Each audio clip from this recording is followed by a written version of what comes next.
São Paulo disse na sua primeira carta aos Coríntios, capítulo 10, verso 13: não veio sobre vós tentação, palavra que neste caso pode ser trocada por provação, provas,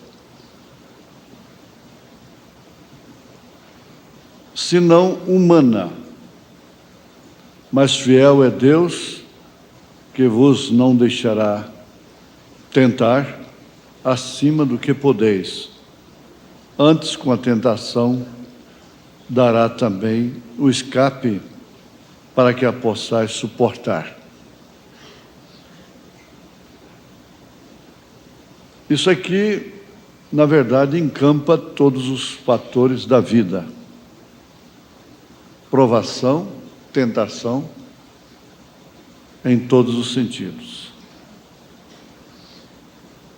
Agora, o Espírito Santo, que é Cristo na igreja, tem um ministério específico de convencer o homem do pecado e também ser consolador, guia. Ele é chamado de o Paráclito divino, o advogado divino, o consolador divino. O mesmo São Paulo, no capítulo 8 da sua carta aos Romanos, nos afirma que o Espírito Santo intercede por nós com gemidos inexprimíveis, completando as nossas orações, porque não sabemos nem mesmo como pedir.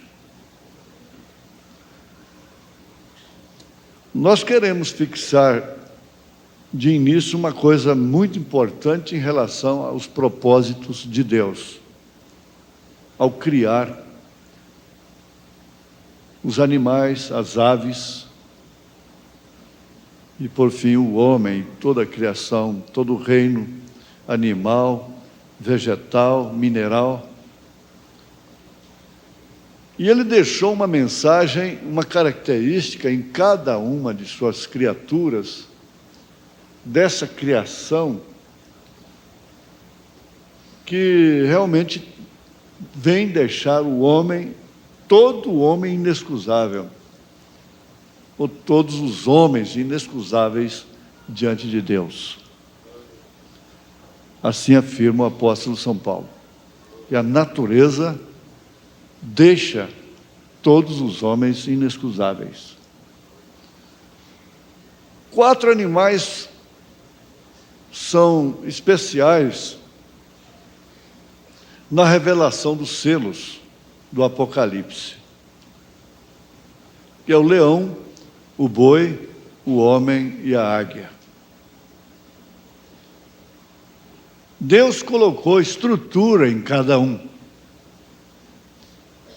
para o seu devido tipo de vida, maneira de viver, sobrevivência.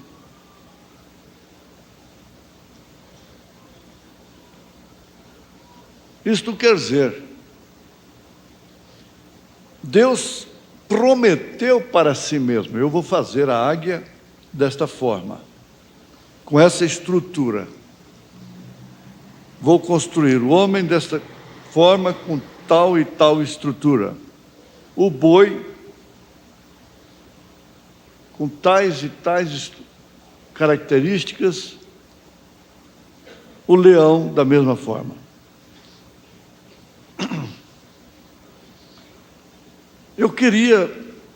Eu gostaria de ver, juntamente com os irmãos, a promessa de Deus materializada.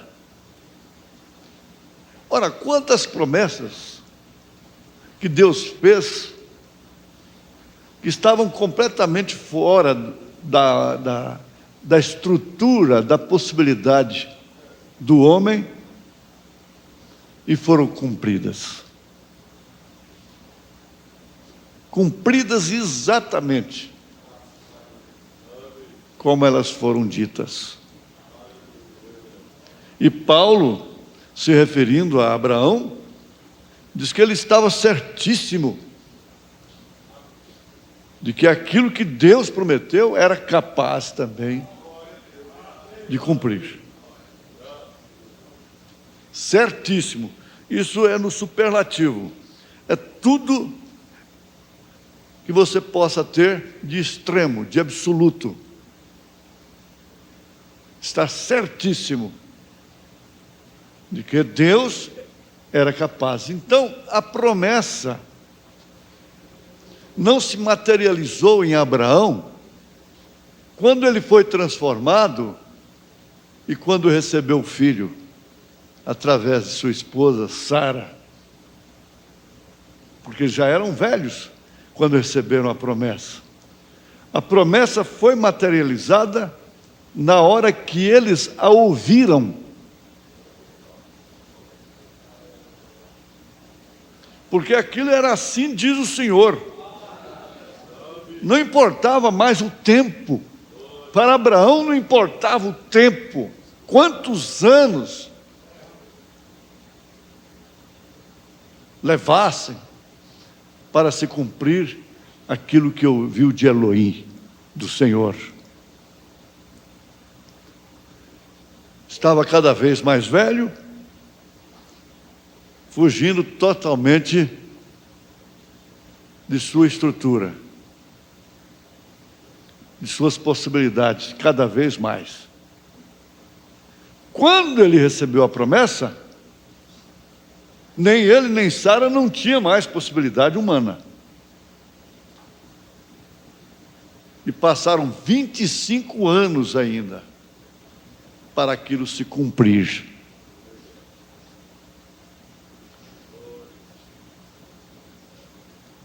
Na mensagem Um Manto Usado, parágrafo 54 e 55.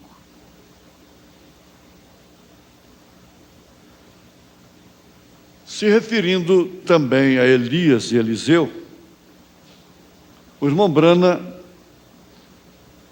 diz: e então Elias disse a Eliseu: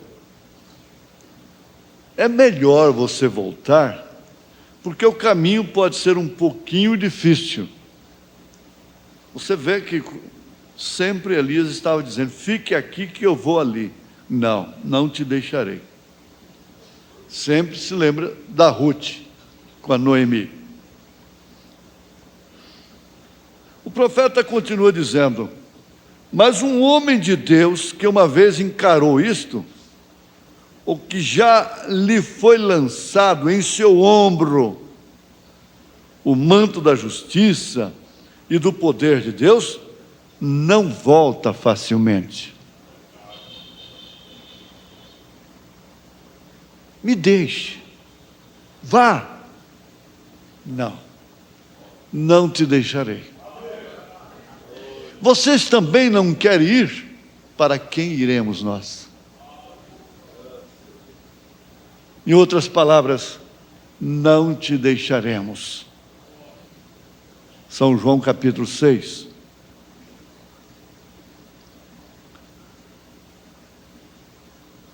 Quando ouviu o pastor dizer nesta manhã, continua o irmão Brana no parágrafo 55, de Um Manto Usado, muitos estão se tornando desencorajados. Vocês têm que entender, nós temos que entender, que todo homem chamado por Deus é homem, é humano. Os anjos atentaram para ministrar o Evangelho, Deus não permitiu que os anjos fossem ministrantes do Evangelho. Os seres celestiais, angelicais, tinham que ser homens tirados dentre os homens. Hebreus capítulo 5. Paulo disse na segunda carta aos Coríntios, capítulo 1, verso 8: porque não queremos, irmãos, que ignoreis a tribulação que nos sobreveio na Ásia, a provação, pois que fomos sobremaneira agravados, mais do que podíamos suportar, de modo tal que até da vida desesperamos. Paulo, segunda carta aos Coríntios, capítulo 1, verso 8. De forma ou de modo tal que até da vida desesperamos.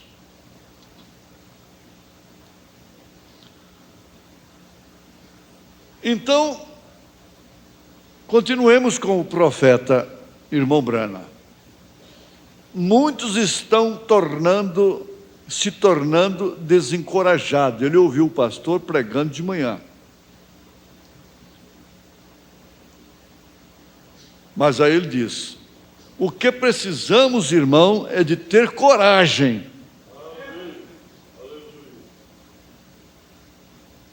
Coragem para dizer: daqui eu não saio. Daqui eu não saio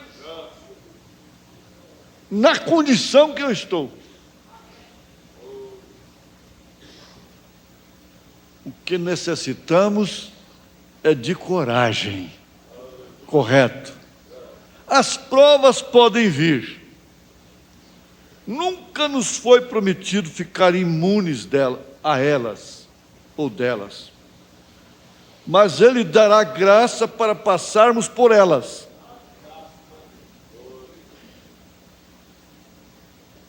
Se a montanha é muito alta para atravessá-la, muito profunda para passarmos por baixo, muito larga para darmos a volta, Ele dará graça para que possamos transpô-la. Eu quero repetir isto, falando a milhares de pessoas. Quero repetir isso porque eu sei que isso é bom para o psíquico, para o físico, para o espírito, para a alma.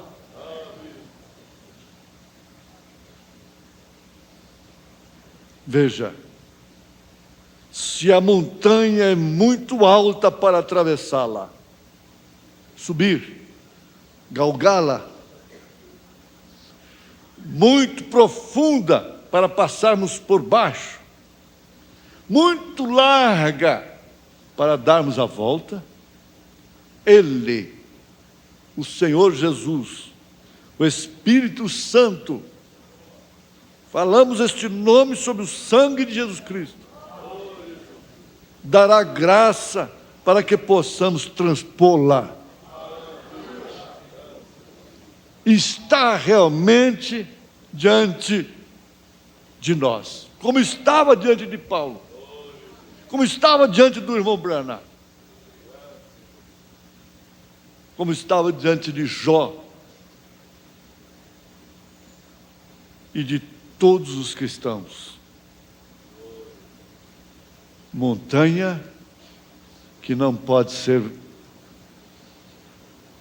vencida por baixo. Não podemos passar por cima, nem darmos a volta. Nós vamos ter que transpô-la, ou transpô-las. Se tão somente sermos confiantes, simplesmente não se preocupe, mas mantenha seus olhos em Cristo, pois Ele é o único que pode nos atravessar. Indo para o parágrafo 61 da mesma mensagem, um manto usado, o profeta diz: eu lhe digo, Quando Deus estabelece um homem para uma prova no mundo, ele tem que ter algo melhor do que o mundo possui.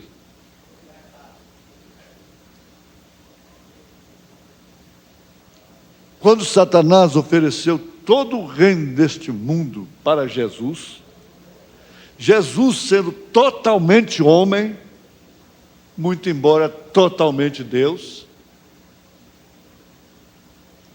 não titubeou, porque ele sabia que ele possuía muito mais do que aquilo que o diabo estava lhe oferecendo.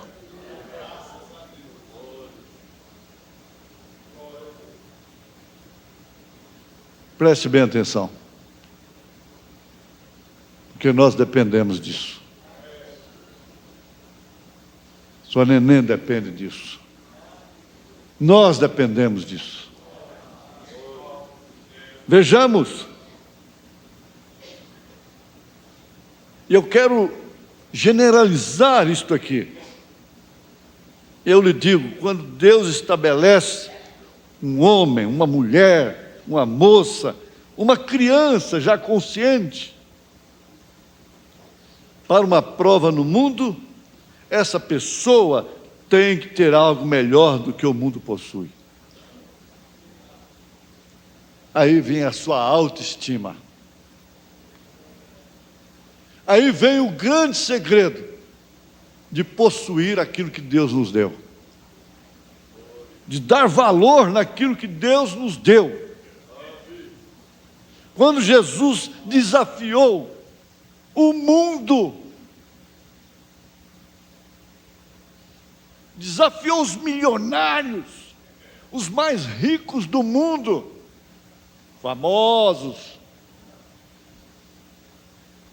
suas cinzas irão para seus jardins. Eu ouvi uma expressão engraçada: caixão não tem gaveta. Caixão de defunto não tem gaveta.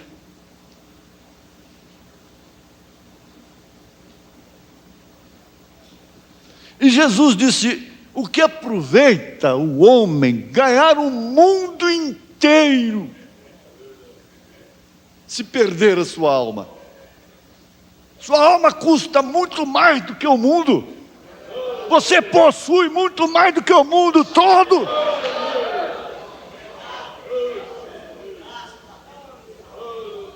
Possui muito mais do que aquele homem, do que aquela mulher.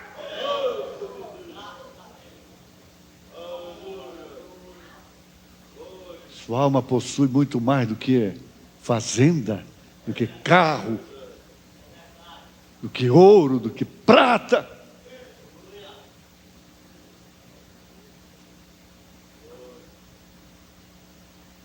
Ele tem que ter algo melhor do que o mundo possui. Não. Você está dizendo uma coisa: eu não estou no shopping nesta hora, em outro ambiente para jovens ou para adultos nesse instante, porque eu possuo coisa melhor. Eu tenho coisa melhor. Você tem coisa melhor do que televisão, do que novela, do que rock and roll. Na igreja nós temos hinos muito melhores.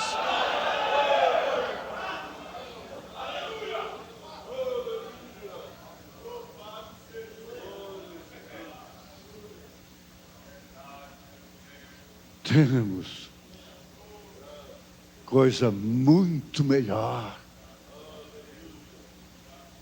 Muito melhor. Ah, se Sansão pudesse abrir os olhos e ver que ele tinha gente muito melhor do que Dalila entre sua linhagem, dentro de sua linhagem, no meio do seu povo. Não uma filisteia. Oh, se a igreja pudesse perceber porque ela tem algo muito melhor do que Herodes, do que Acabe, do que o Estado.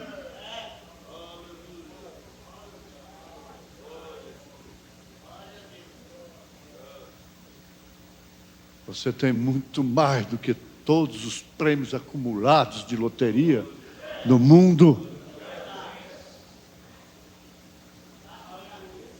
Caixão de defunto não tem gaveta.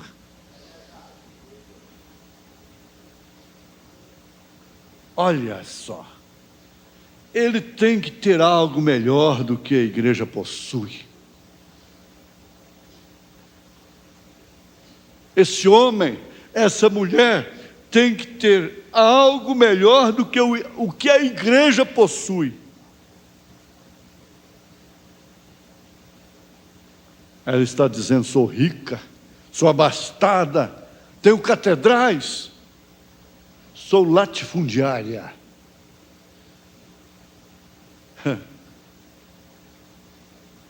Ele, esse homem, estabelecido por Deus, tem que ir através de uma porção dobrada. De uma porção dobrada do espírito de Elias.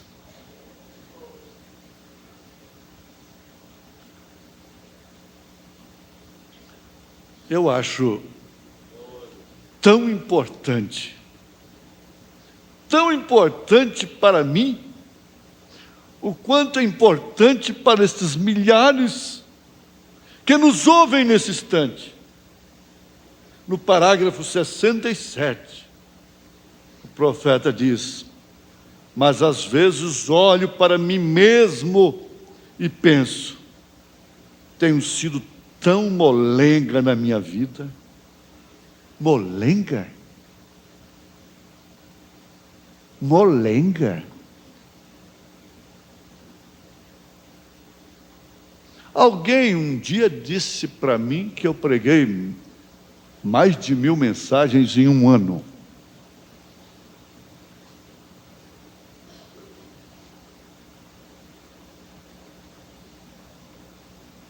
Eu também me considero um ladrão do tempo. Ele disse que aquele ladrão da direita representa ele. Mas ele disse: eu nunca roubei nada de ninguém, mas tenho roubado o tempo de Deus. Você rouba tempo que você poderia estar com Deus.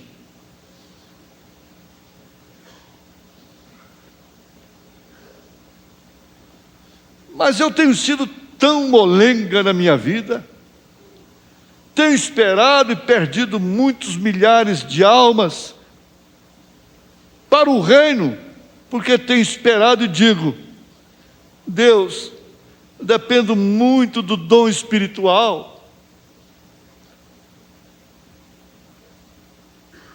dependo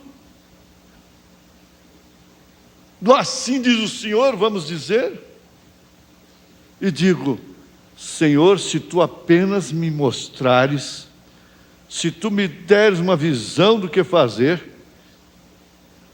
Ora, Deus sempre dava as visões para ele, e ele tinha razão sobeja para esperar que tivesse uma visão primeiro. Quando ele disse aquilo, já estava escrito. E Deus dá uma visão, então eu viro e deixo alguém falar comigo sobre outra coisa. E de repente eu me enredo facilmente.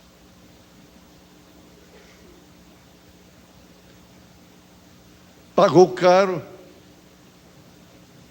Pagou caro, sim. Perdeu a primeira esposa, perdeu o filho, porque foi escutar. E quantas pessoas morreram por causa de sua desobediência? Porque escutou a sua primeira sogra.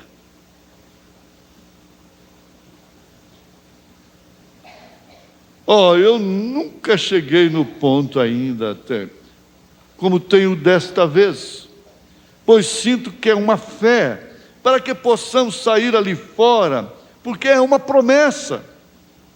E as coisas que Ele tem feito, e as curas que Ele tem realizado, e os milagres, tanto que desceu, e sua foto foi tirada ao nosso lado, e assim por diante, os quais nunca foram conhecidos desde que o mundo começou. E então ficar por aí como molenga, e até mesmo me faz desencorajar. É hora de manter seu olho na promessa. Ter a mensagem que você tem e viver capengando.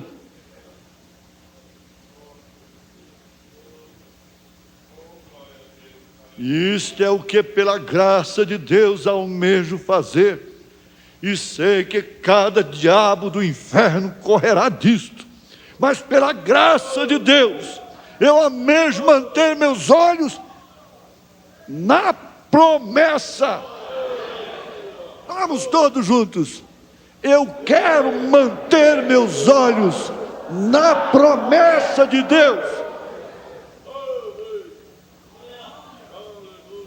Eu quero administrar meu arrebatamento.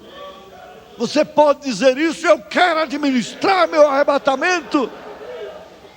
Isso foi me dado por Deus. Eu tenho que cuidar disto. É uma dracma que Ele me deu. E aquela mulher, quando perdeu a dracma, ela sabia definitivamente o que significava a falta daquela dracma. Ela seria repudiada. E ela entrou em desespero. Chamou suas vizinhas, completamente desesperada. Mas que alegria, que júbilo. Quantos gritos de alegria. É por isso que você grita de louvor. Não tem jeito de um crente não gritar glória a Deus.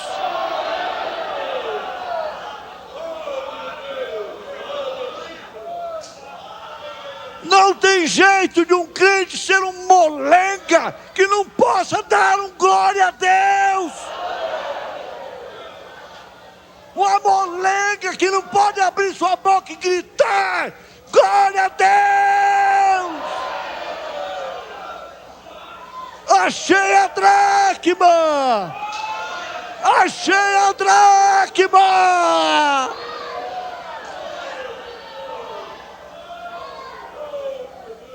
Achei a dracma perdida. Aqui está, coloque no lugar, na minha cabeça, no meu diadema.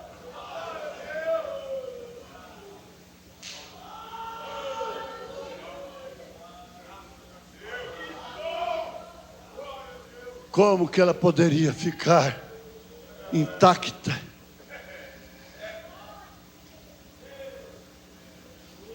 Imune, parecendo uma múmia ali.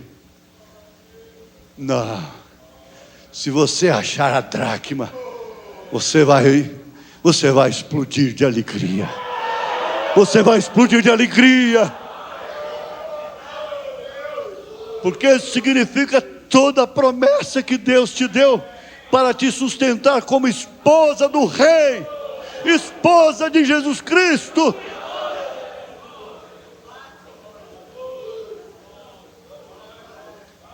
Ah, meu Deus, ó Jesus, aleluia,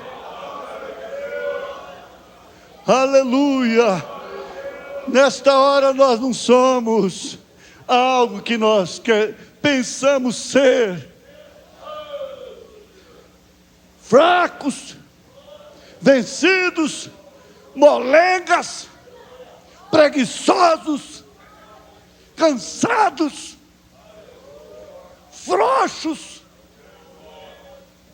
queixosos, doentes.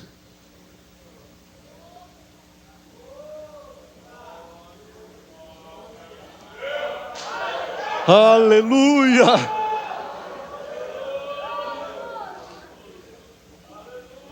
Aleluia! Aleluia, Jesus!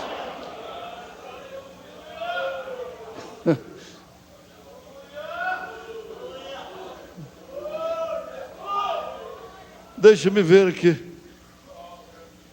Deixa-me ver aqui. Eu quero ir à risca disso aqui, ainda faltam 73. Não preste nenhuma atenção nas críticas. Não preste atenção nas críticas. Guarde a sua fé na promessa. Guarde.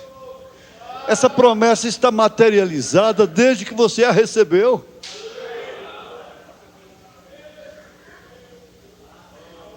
Desde que você a recebeu. Assim disse Deus. Você não viu o que o anjo disse para José? Não temas receber Maria, tua mulher. Era a mulher dele simplesmente porque havia dado a palavra.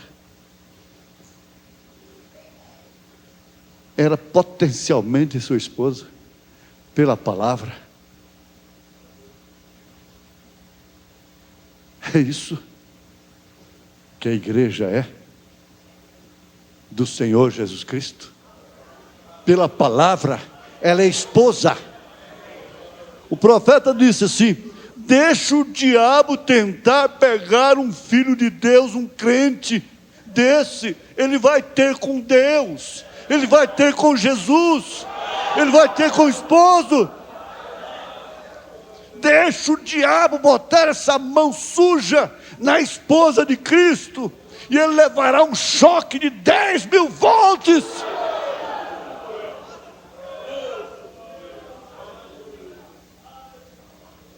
Ele gera nela. Ele é um gerador de eletricidade. E o diabo não pode, definitivamente. O irmão Branham disse, ele levou esse choque lá no monte da tentação. E em cada tentação, em cada limite dos filhos de Deus, ele leva o mesmo choque. Ele disse assim: agora apanhei o Jó. Apanhei até a mulher dele. Você quer ver? O que eu vou fazer?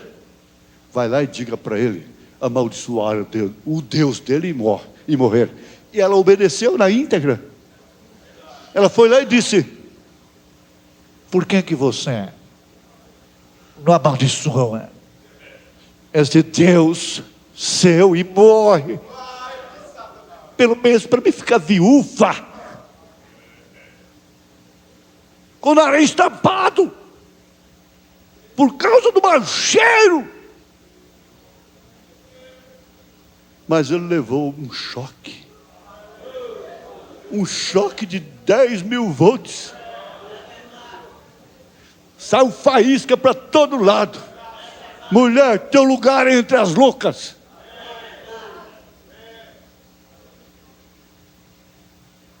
Quem sou eu para amaldiçoar meu Deus? Guarde a sua fé na promessa. Assim disse Deus. A oração da fé salvará o enfermo. Deus disse assim. E Deus o levantará. Se ele pode fazer um surdo mudo ouvir, ele pode fazer outro surdo mudo ouvir. Nós sabemos através de provas infalíveis que ele faz aquilo. Guarda a nossa fé na promessa. Nossos olhos sinceros, nossos ouvidos sinceros, nossos corações sinceros. E uma coisa, em Jesus Cristo, e Ele é capaz de realizar aquilo que Ele prometeu. Ele é capaz. Você está certíssimo como Abraão, que Ele é capaz de realizar o que Ele prometeu. Oh, quando pensamos naquilo, isto muda todo o quadro. Quando obtemos aquilo, Deus faz a promessa. Foi Deus quem disse isto.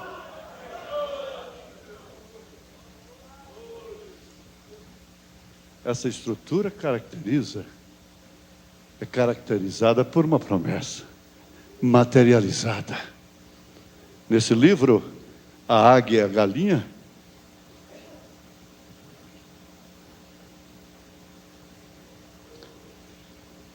James Agee conta a história do camponês e a águia. Era uma vez um camponês que foi à floresta vizinha apanhar um pássaro para mantê-lo cativo em sua casa. Conseguiu pegar um filhote de águia. Logo de quê? Colocou-o no galinheiro junto com as galinhas. E aquele filhote de águia então cresceu comendo milho e ração própria para galinhas.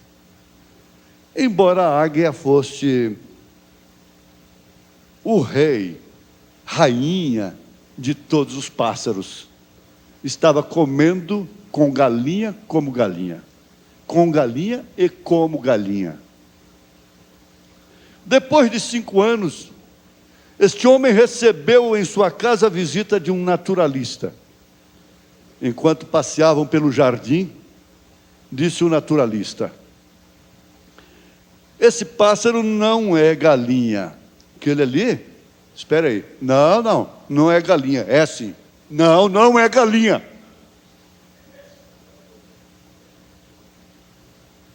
Não é galinha. Ele conhecia. Ele sabia. Eles olham em você lá na escola, já sabem que você não é aquilo que eles são.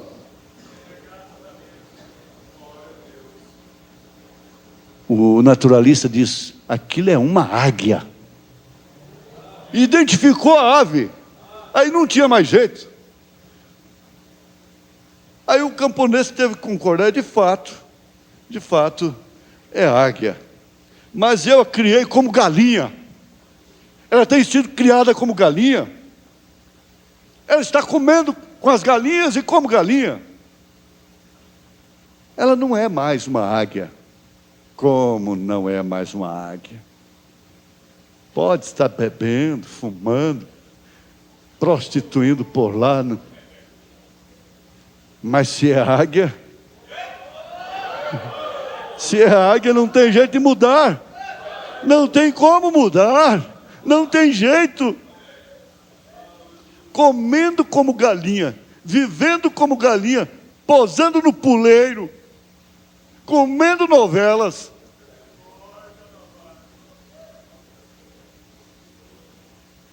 Indo para aqueles lugarzinhos lá de cerveja e o camponês disse: transformou-se em galinha como as outras, apesar das asas de quase 3 metros de extensão. Mas que galinha grande, hein? Que diferença tremenda, que utopia daquele camponês. O naturalista retrucou, dizendo: ela é e será sempre uma águia, pois tem um coração de águia. Tem um coração de águia. Este coração a fará um dia voar às alturas. Eu queria assistir aquilo.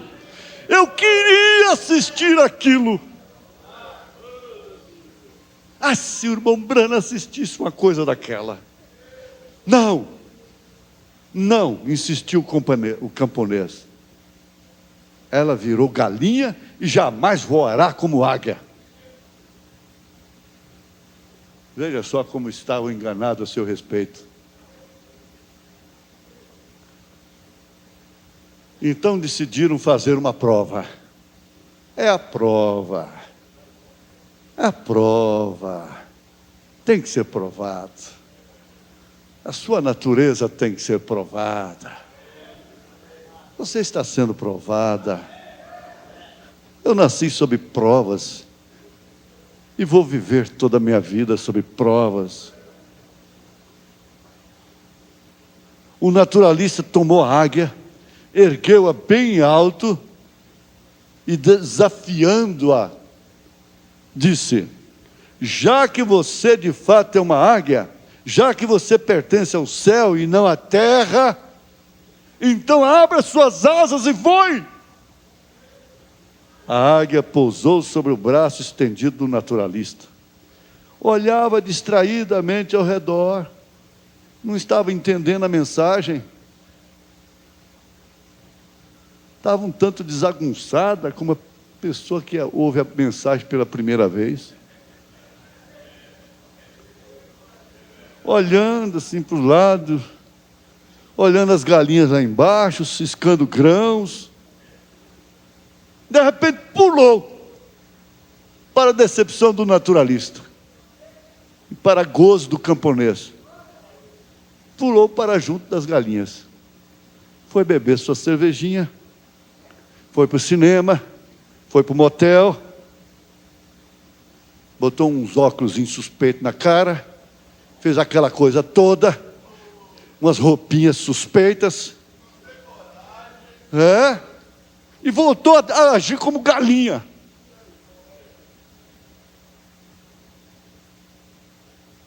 O camponês comentou, vitorioso: eu lhe disse, ela virou a simples galinha, ela é minha, ela é do galinheiro.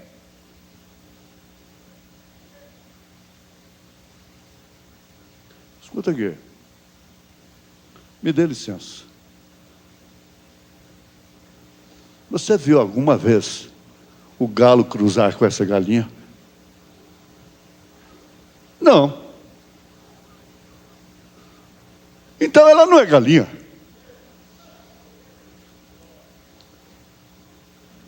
Você tem ovos dela que poderia chocar e tirar uma prole? Não. Então ela não é uma galinha. Ela, de vez em quando, fica choca, enjoada, nervosa, arrepiando à toa assim. Croc, croc, croc, croc, croc, croc. Não. Então ela não é galinha. É assim. É galinha. Vamos experimentar amanhã novamente. No dia seguinte, o naturalista subiu com a águia no teto da casa. Sussurrou-lhe. Subiu mais alto, o pregador subiu mais alto com ela. Levou a um nível mais alto. E não gritou com ela, não. Falou baixinho no ouvido dela, igual a irmã Brana falou com aquele valentão. Águia, águia, águia. Ó águia que está me ouvindo agora. Águia, você não nasceu para aquilo. Você não nasceu para isto. Você está passando uma prova de natureza, mas há uma promessa encarnada em você, que lhe deu uma estrutura completamente em você, está materializada. Águia, você não é para isso. Águia, já que você é uma águia, abra suas asas e voe. Voe, você vai conhecer as alturas, conhecer sua família real. Mas quando a águia viu lá embaixo as galinhas com seus cabelinhos cortados, seus olhos pintados, suas unhas pintadas, seus shorts, seu rebolar, seus saltos altos, viu aquelas mesinhas lá postas ali numa área de um shopping,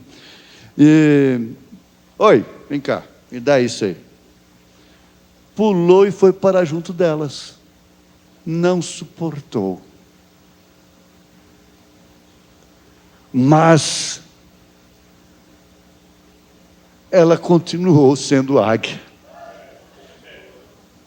O evangelista não desanimou. Ele conhecia da matéria. Um homem revelado não fica lançando pérolas a porcos, mas quando encontra um eleito, ele trabalha duro. Ele empenha tudo que ele tem. O camponês sorriu e voltou à carga. Eu estou falando, ela é minha. Ela é minha, ela não vai sair do meu galinheiro, ela não vai sair do meu clube, ela não vai sair da minha televisão, ela não vai sair das minhas roupas sumárias, ela não vai sair dos meus salões de beleza, não, ela não vai sair do meu dogma, da minha trindade, das minhas 3 pessoas distintas, ela não será batizada em nome do Senhor Jesus Cristo. Espera um pouco, deixa eu trabalhar com ela. Eu pertenço ao 5º livro de Efésios, espera um pouquinho. Ele havia dito, ela virou galinha. O naturalista, o grande evangelista, o grande missionário disse, não. Respondeu firmemente, ela é águia. Sua estrutura é de águia. Isso foi uma promessa criativa. Não tem como. Possuirá sempre o coração de uma águia. Você pode testar que o coração dela não é de galinha. Vamos experimentar ainda a última vez. Amanhã a farei voar. Amanhã ela deixará esse galinheiro, esse sistema de homem, esse cloque de dogmas e credos, de ismos da mensagem. Sai dela! No dia seguinte, o naturalista e o camponês levantaram bem cedo. O dono do galinheiro, da galinha águia, entre aspas, pegaram a águia, levaram-no para fora da cidade, fora do arraial, longe das casas dos homens, longe não vou dizer não, do alto de uma montanha.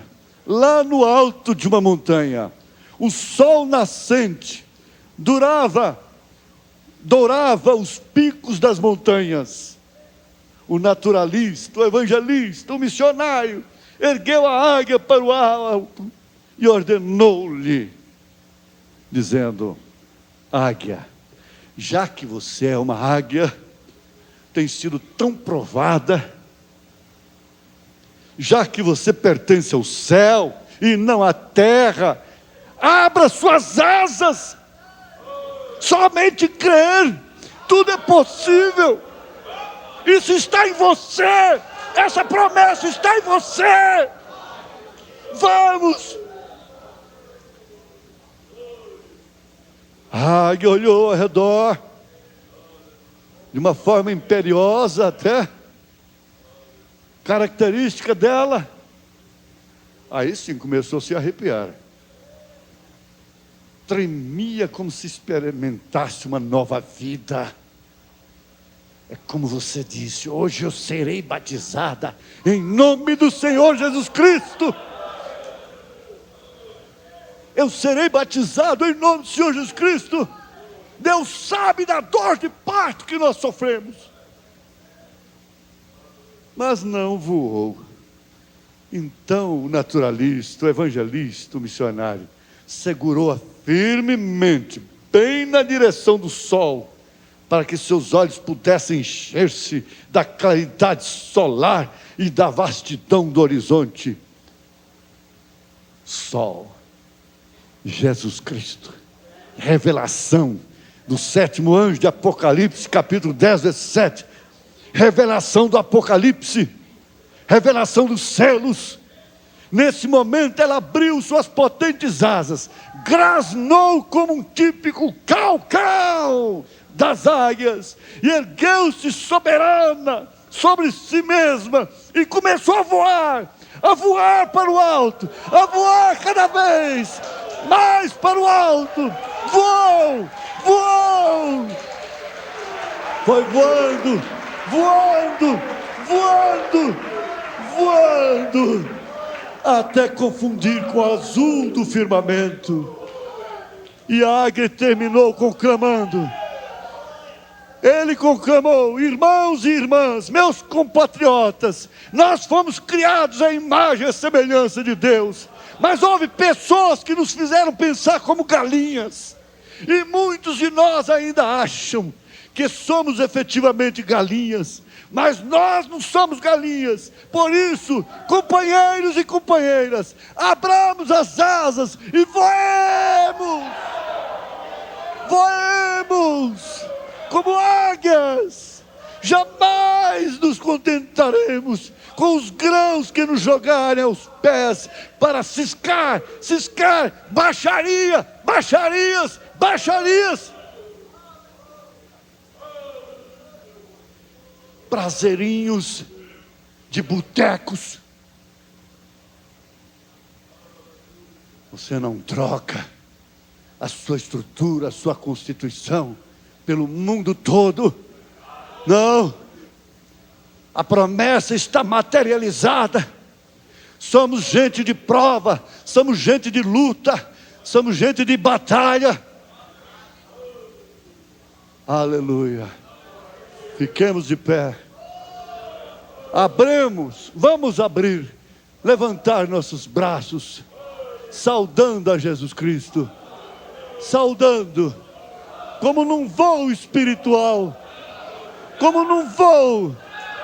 Aleluia, aleluia, aleluia.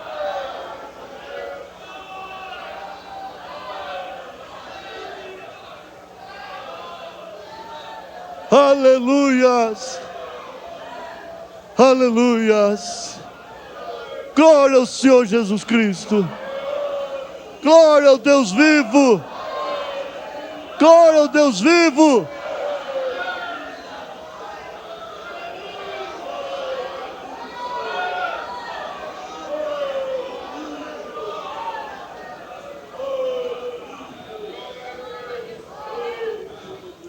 Ainda tínhamos mais 3 mensagens aqui concordando com essas provas e promessas. Mas Deus te abençoou. Deus me abençoou. Deus nos abençoou.